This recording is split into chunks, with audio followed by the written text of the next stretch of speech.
Today I'm checking out this. This is the updated Mazda CX-30. First of all, a huge thanks to Mazda UK for lending me their exclusive line model for a week so I can really get my head around this vehicle. Now this is the base engine named the eSky Active G, and it is now 2.5 litres rather than 2 litres with the naturally aspirated engine and the MHEV M hybrid powertrain. So I'm going to go through all of that in a bit more detail. The exterior design has stayed pretty much the same since its initial release in 2019, and it's been something that owners have really loved about the vehicle. So let's start with the exterior design of the CX-30, because as you can see, in my opinion, it's a very sleek looking SUV. Starting to the front end of the CX-30, and it's remained unchanged, which isn't necessarily a bad thing. It's a really sleek looking vehicle. You have these chrome sections across the front on all models. These do look really nice in black in other regions such as Japan and the US.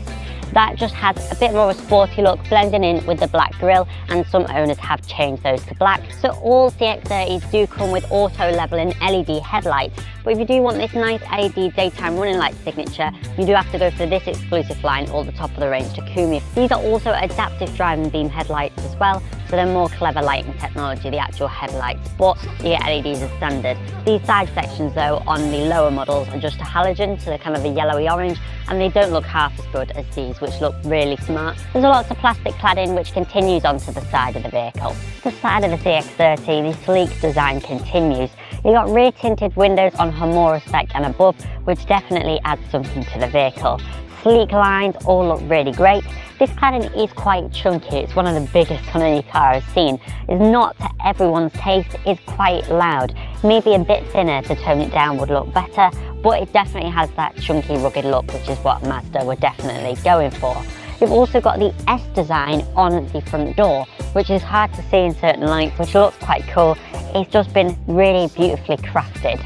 These door mirrors do sit quite far back, which means in your eyeline view they are quite close to you, so you get more of a zoomed in vision. However, all CX-30s comes with blind spot monitoring as standard, which is excellent. Loads of safety features on this vehicle. It gained a 5-star Euro NCAP safety rating when it was first tested in 2019. That was reviewed in 2021 when it was more stringent the test, and it still achieved a 5-star rating.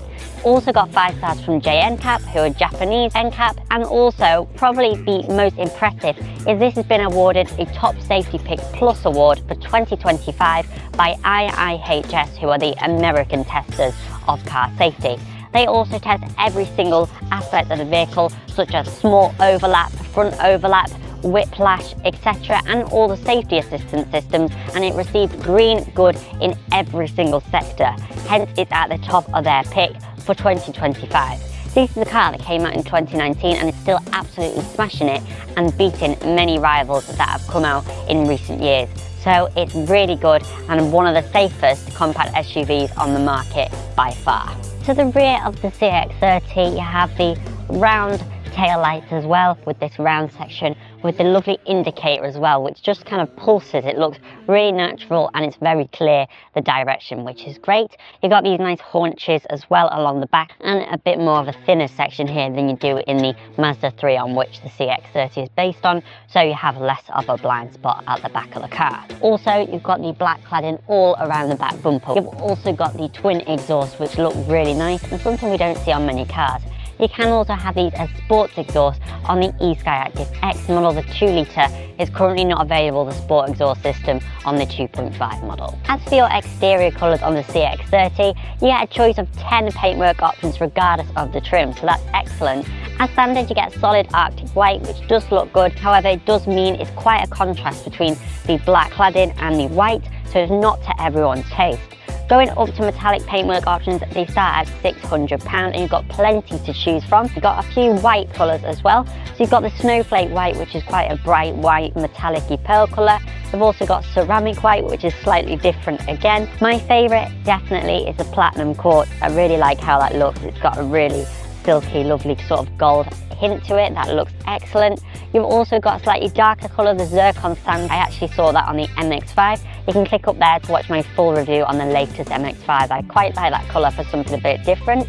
You then also have this polymetal grey, which is a nice medium colour. It's got sort of a blue tinge to it, almost an anthracite grey. You do also have two darker colours available for £600. That's your jet black metallic and also the deep crystal blue. Quite often is the case with Japanese manufacturers. The paintwork can scratch and swirl quite easily, especially on the darker colours. That's why I'd probably go for a lighter colour or a medium colour like this polymetal grey or the zircon sand. I know it is nice, the darker, kind of a bit more sleek, but owners have said that they do swirl very easily, so just something to bear in mind. Then there's two more premium colour options. You've got machine grey, which is just a dark sleek grey for £700, and last but not least, plenty of people's favourite, the Soul Crystal Red, which is that signature Mazda colour, really suiting the car well. I'm not a massive red fan myself, but it does look great on the CX-30. My favourites though are definitely Platinum Quartz and also the Zircon Sand.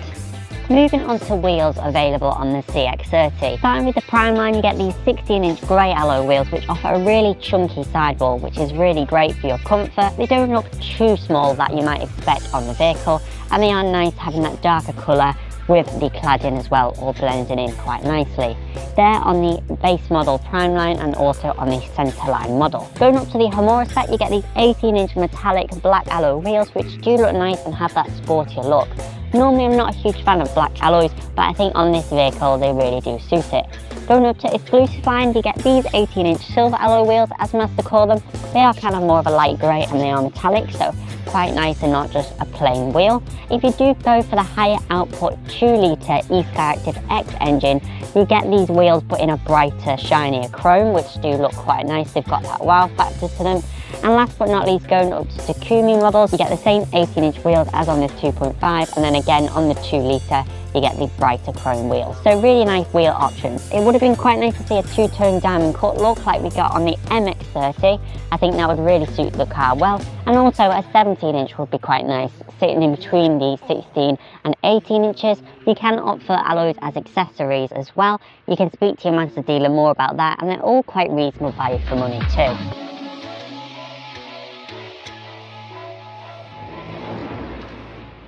Okay, so now time to drive the CX-30. This one with the 140 PS, 138 brake horsepower, 2.5 litre naturally aspirated engine, named the e-Skyactiv G. So it replaces the previous e-Skyactiv G engine, which was a 2-litre.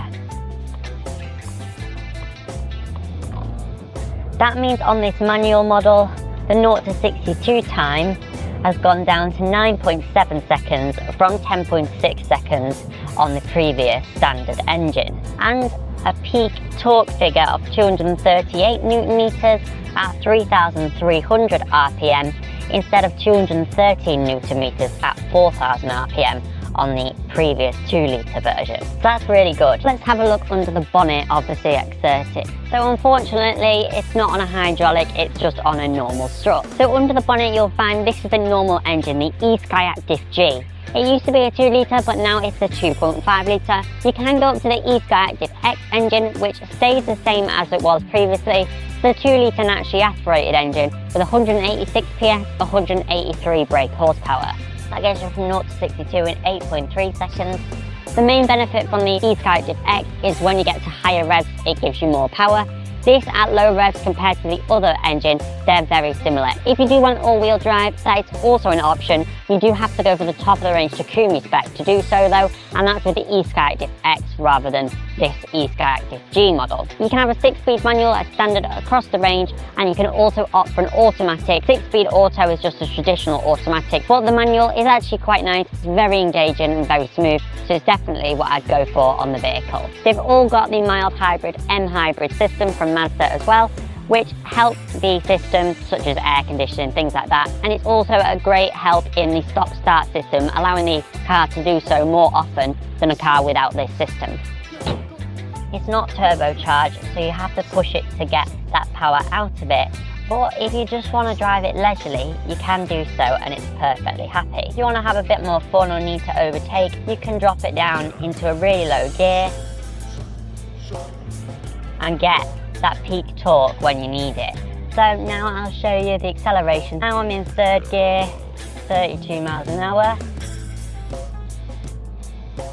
that's 50 there. So it's plenty talking up. If you are going to put it in 6th gear and try and put your foot down, it takes a bit longer to get up to speed. Just a lower gear than what you would normally be in is going to give you more than enough torque ready for you to just fly away, which is really great and quite surprising actually. I've got the 6-speed manual option here, which is a really smooth gearbox. It is one of the best in the market, up there with the gearboxes that you see in manual Fords. You can though also opt for a 6-speed traditional automatic gearbox.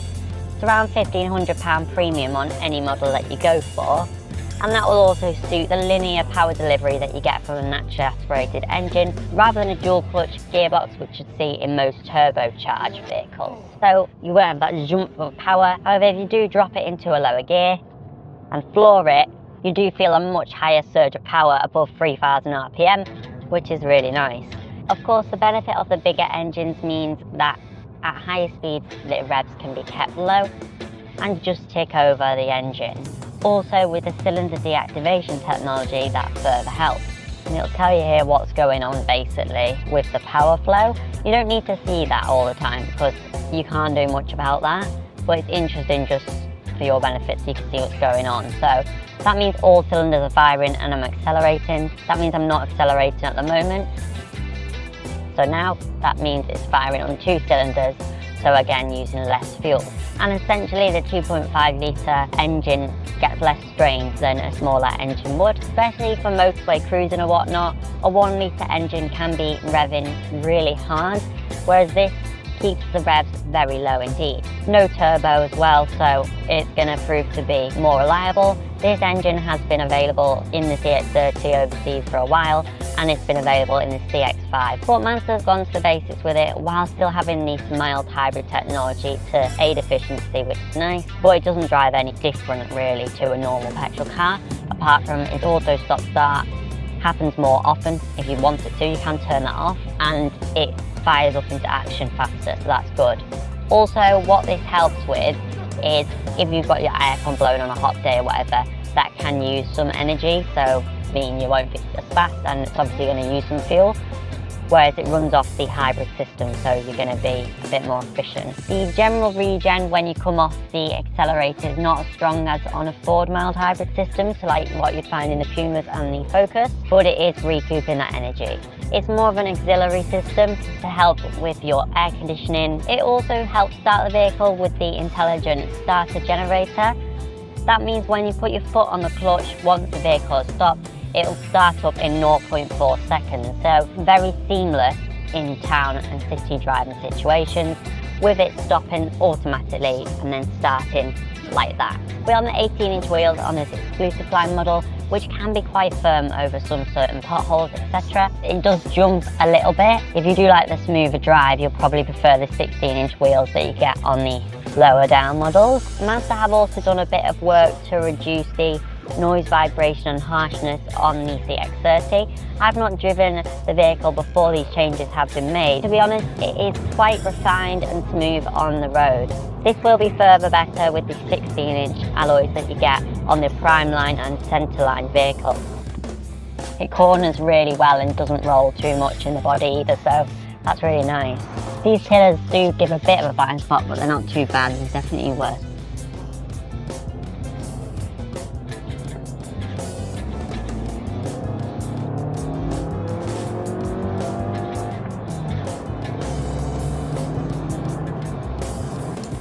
Quite fun. I'm going to reset my trip now. You can see the blind spot there as well. That's standard across the range, so that's great. The cruise control is really good as well. Got Mazda's radar cruise control as standard across the range, which is fantastic. So you can see the lines come up there telling you what it needs to do. Set it to 50, there we go. And it's intelligent adaptive cruise control as standard. So it'll just follow the car in front, just like it does in my Volkswagen Golf. That's a great feature to have on the vehicle, and it'll slow you down. It'll also tell you still if you need to change gear in the manual. It's nice as well because quite a lot of manufacturers, if you have a manual transmission, they don't allow for adaptive cruise control, and it's such a good cruise control system actually that you could use it quite a bit. quite happily, keeping that distance from the car in front. And it also comes up on the heads-up display just to let you know. That's nice as well, so you can see my cruise control is that green line and the speed limit is that red line up there. So efficient and so quiet. If you're doing a lot of motorway journeys and you don't want a diesel, this could be the car for you. It really loves this sort of cruising because it's that 1,500 reps. Like, it's so smooth and so quiet, like I say. I can't hear the engine at all. Skyactiv X official miles per gallon is 49, whereas this is 47. So that 2 litre on paper is a bit more efficient, but this is more efficient than the outgoing Skyactiv G, which is also 2 litre but less powerful, which has 45 miles per gallon.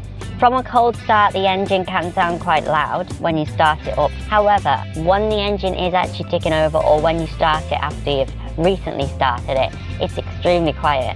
In fact, I was in this car with my mum, I started it up and she said, "Is this electric?" Also, I really like about the CX-30 the size of the vehicle. It sits in between a Duke and a Qashqai, or in between a Puma and a Cougar.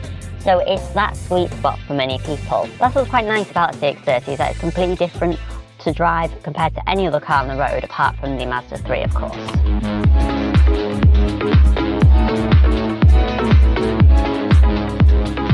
And how about inside the CX-30? Well, not surprisingly, it's very ergonomic and quite premium feeling, as you see a lot of the time from Mazda. You've got this fully round steering wheel, which in other manufacturers I'm not a big fan of, but as Mazda offers this across the range, it's quite nice. It looks good, it's just very Mazda. You've got the round centre with the Mazda logo in there as well. I also really like the fact that the indicators are not too far away from the steering wheel, so they're very ergonomic. The Honda ones can be quite far away and quite chunky, so these are much better. Some standard features across the CX-30 range include the heads-up display, the 7-inch digital colour TFT display in the middle there as well. So here you can see the colour dial in the middle, which is digital, and then the analogue dials either side. Some people say this is old school, but I really like it. I think it displays everything you need. And this 10.25-inch central infotainment screen as well, standard across the range. This screen is all controlled through this dial down here, so it's very analogue, but I really like it. It allows you to keep your eyes on the road. It's very like a BMW iDrive system, so I really like this. You've also got your volume control. You can skip tracks or radio stations by moving side to side, obviously up and down the volume. That's really great. Now this screen is actually touchscreen when connected with Apple CarPlay or Android Auto. However, it's a little bit of a reach to get to, so you can still use the dial, which is what I would generally go for. This has got the wireless charger fitted, and then you've got the cup holders down here. Heated front seats are standard on all but the base model, so that's great. You've got dual zone climate control as well, and everything is just so easy to use, which is excellent. Decent sized glove box, which is really nice. Good materials all throughout. In the UK, we just get black now inside, which is more of a premium understated look, I suppose. But in Japan, they've got like a blue and black, or you can have it in brown.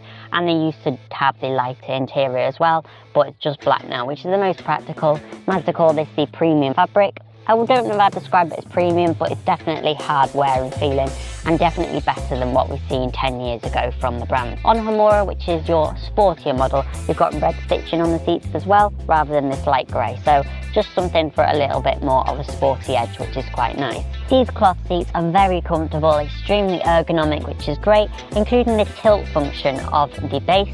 So you can have it more tilted up, or you can have it more flatter, so that's really nice. I quite like that for the underleg thigh support. If you do want leather trim, you can go up to Takumi, that gives you that, or you can opt for leather on this exclusive line model in the luxury pack, which is £1,500. You do have to be in the Skyactiv X higher powered model to go for the luxury pack, and it has to be exclusive line. But these fabric seats are very nice. I prefer fabric generally to leather, and these are not too bad. Like I say, they feel quite hard wearing, so that's nice overall, and in the summer they'll be cooler than the leather seats will be. Also, another nice feature which you didn't always used to get is the height adjustable passenger seat. Quite a lot of Japanese cars just get rid of this, which can be a bit of a shame. So in the Hondas you don't get it in any model, which is a shame, but this is nice, so your passenger doesn't have to be in the footwell. Some other nice features are obviously the electric boot opening from inside the vehicle. You can also mute all your safety assistance with the touch of a button, which is really nice. A little coin holder down there as well, so plenty of storage. Down here is all gloss black, which is a bit disappointing. I thought Mazda would do something a bit different. Maybe when this gets updated or when a new CX-30 comes out, I can imagine them going more to like the wood that you see in the new CX-80, or maybe something more like this chrome would be nice. As this is the exclusive line, it does have the Bose Premium surround sound system with 12 speakers, which is a really nice system to have on the vehicle. It's also on the top of the range Takumi model. You've got your front and rear sensors that come up the screen really nicely, and your rear camera as well, which is nice and clear. So that's really good. The standard model just has rear sensors, and above that you've got this system, and then on Takumi you've got 360 cameras, which is nice. Quite a clear system. The only kind of bugbear I have with the sensors is they can be quite late to come up, only coming up at the last moment. But if you do reduce your speed enough, they will come up.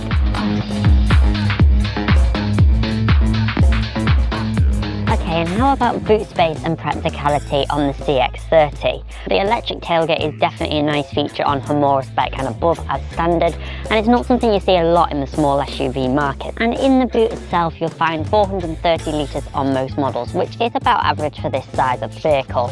The T-Roc offers a bit more at 445 litres, and the Formentor again at 450 litres. However, on exclusive line and Takumi, as this has got the 12-speaker Bose surround sound system, the boot space goes down to 422 litres, which is identical to what you'll find on the Nissan Juke.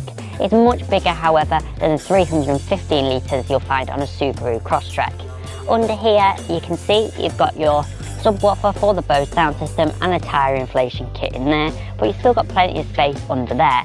You can also opt for a storage solution which flips up and gives you a bit more practicality. It's over £400, but it looks like quite a clever solution for the boot on the vehicle. There's a little bit of a lip down, but it's not too bad at all. I'll show you how the seats fold flat now. So you can see it is pretty flat, the boot. You've got a little bit of a lip, but then this is covered with the Velcro section, so it is quite smooth, not too bad at all. Like I say, you can opt for that storage pack solution, but it's pretty practical anyway, and I think this is a good size for most families. It's obviously bigger than the standard family hatchback will provide. As for your rear seat practicality, this is my driving position. I've got loads of knee room actually, and headroom isn't too bad either. There is some boxier SUVs that do give you a bit more headspace, but this isn't bad at all. Unfortunately, there's no USB outlet at all in the back. However, there is the 2 air vents, and there is a pocket on the back of the passenger seat, not on the back of the driver's seat. So features in the back aren't the best. We do have this central armrest, which is good quality, with the 2 cup holders in there. That's nice and comfortable. I really do like that. Try the middle seat out.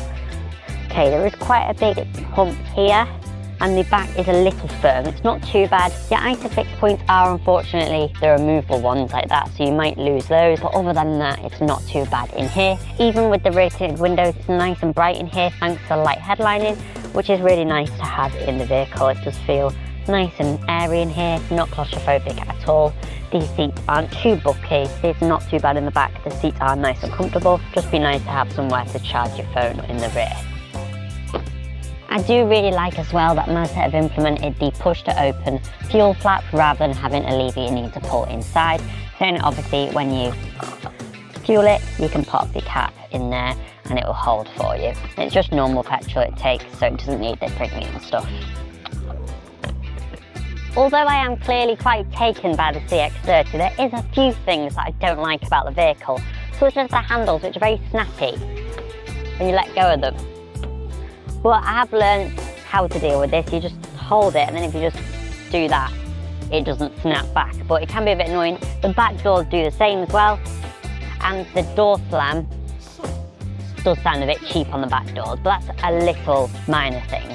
And how about the trims available on the CX-30? Well, there's 5 in total to choose from. It starts off with the Prime line, which comes with 16-inch grey alloy wheels as standard. It comes with a heads-up display, the 7-inch colour TFT display that you get across the range, and rear parking sensors. Centerline adds a few extra features like the front sensors, the rear view camera, the heated front seats as well.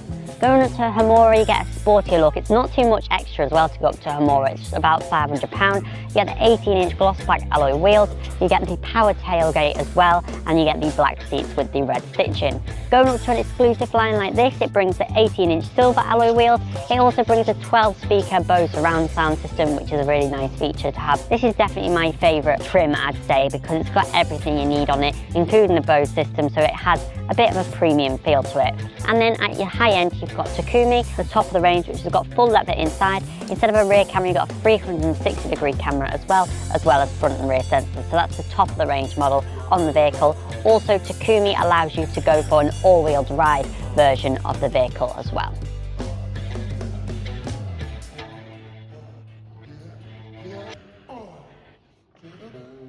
So then, what are my thoughts on the Mazda CX-30? Well, I've really enjoyed my time with this vehicle. It's a good job Mazda didn't deliver one of these in platinum quartz or zircon sand, because they might not have been getting it back. I've really enjoyed driving this car. It's definitely different to what else is on the SUV market, and price-wise, it's really competitively priced. This exclusive line, for example, with the optional paintwork, is just under £30,000. To get an equivalent level T-Roc, you're looking at around £32,000, and that's without a heads-up display or a premium sound system. This is a similar price to an equivalent spec Ford Puma, and you're getting a bigger, more grown-up vehicle, which is better suited for motorway driving, etc. So it's certainly priced very well, and it looks and feels more expensive than it actually is. It does have the odd downside, of course. Like all cars, I'm not a huge fan of the gloss black in there, the springy door handles, just little tiny things like that. Takes a bit of getting your head around just the naturally aspirated engine, but it's pretty good, and it can get quite expensive, this vehicle, if you go for the 2-litre eSkyActiv X. However, if you stay with the new 2.5-litre eSkyActiv G, especially if you're doing a lot of motorway driving, it makes an awful lot of sense, and this exclusive line is the perfect spec, offering a great level of premium features like your heated seats, Bose sound system, without costing the world. So really great car overall. A bit different to what other SUVs are out there on the market, and definitely offers great value for money.